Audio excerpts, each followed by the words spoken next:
Hello, I'm Sandra Miller, Doctor of Physical Therapy, and I am here today to show you my deep core routine. This is a workout that is suitable for anyone who has low back pain, abdominal or ventral hernias, diastasis recti, pelvic floor dysfunction, or anyone struggling to get a good workout without hurting their backs.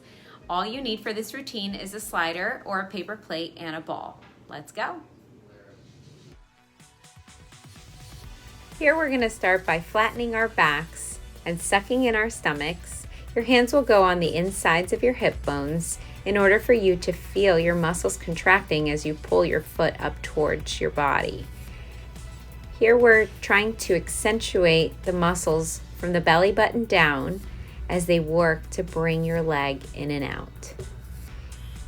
Feel free to also engage your pelvic floor throughout the entire session. And the way to do that is by contracting as if you are trying to hold in the stream of urine and gas at the same time. When we switch sides, we're going to do the same thing in and out for 10.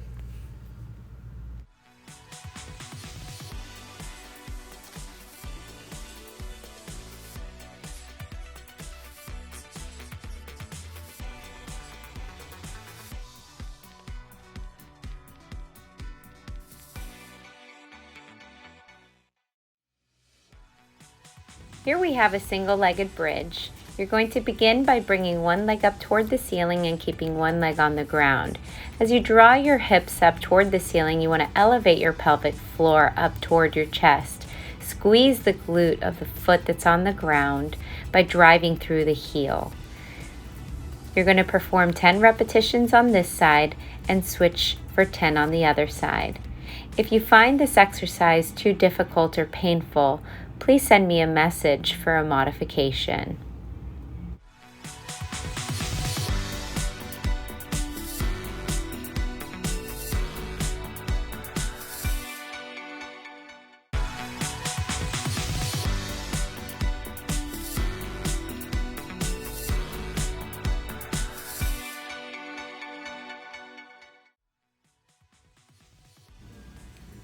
Here we have a side plank that we will be holding for 45 seconds. You do have the option to modify by bringing your knees down to the floor, keeping the hips up, or you can straighten one leg, or you could just stack your feet and hold the plank position. If you feel discomfort in this high plank position, please feel free to use the modifications. If you're unable to do it for 45 seconds, I would recommend that you begin with 20 to 30 second bouts and increase that time as you get stronger. When we are in a plank position, we want to make sure that we don't have any pain in the back. And when you go to switch sides, you're just going to swoop your legs, switch to the other side of your mat, place your elbow right below your shoulder, and lift those hips up. And in this example, I'm contracting the left oblique or the side of my stomach. My hands are relaxed, my head is relaxed, and I'm trying to keep my chest tall and upright for 45 seconds.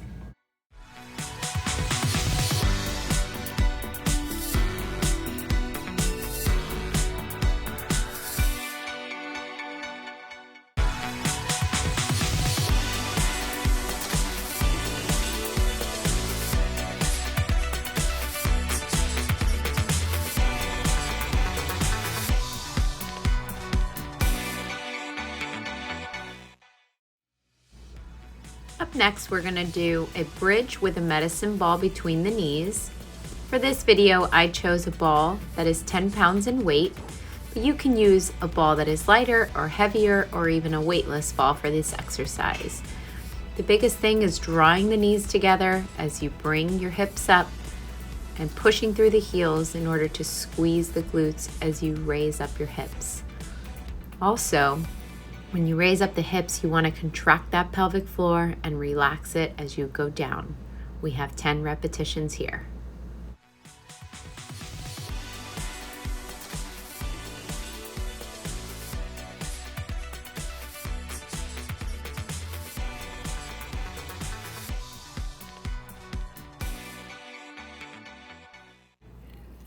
And here we're going to perform a brace single knee extension.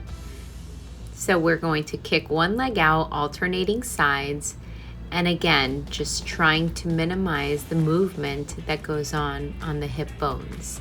You want to keep your hands on the insides of your hip bones just to monitor that they don't move excessively. When you kick your leg out, you want to draw your toes towards your nose and squeeze your thigh muscles, and that way we get a little bit of leg strengthening as well.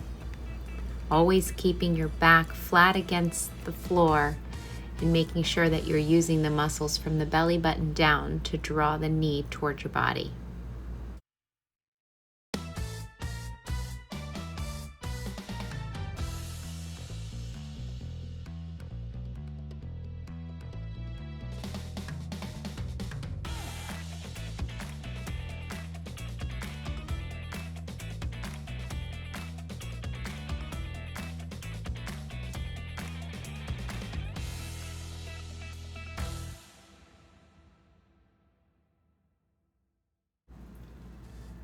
Up next, we have the hip flexion isometric. We're pushing our knees toward our hands and our hands toward our knees. Now, the hardest part of this exercise is going to be the transition from one leg to another, trying to minimize the movement that goes on in your core and in your hips.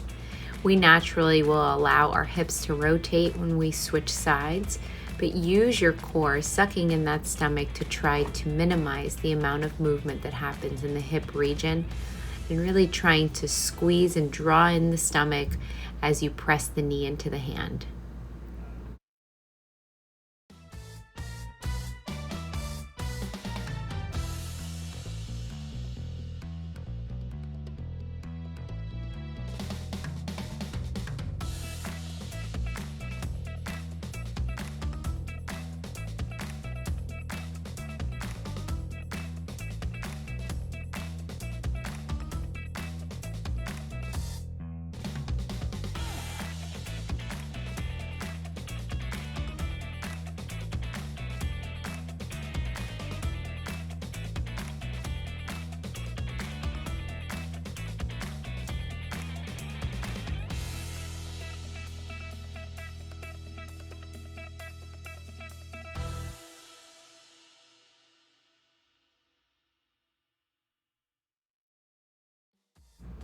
And finally, here we have the fallouts.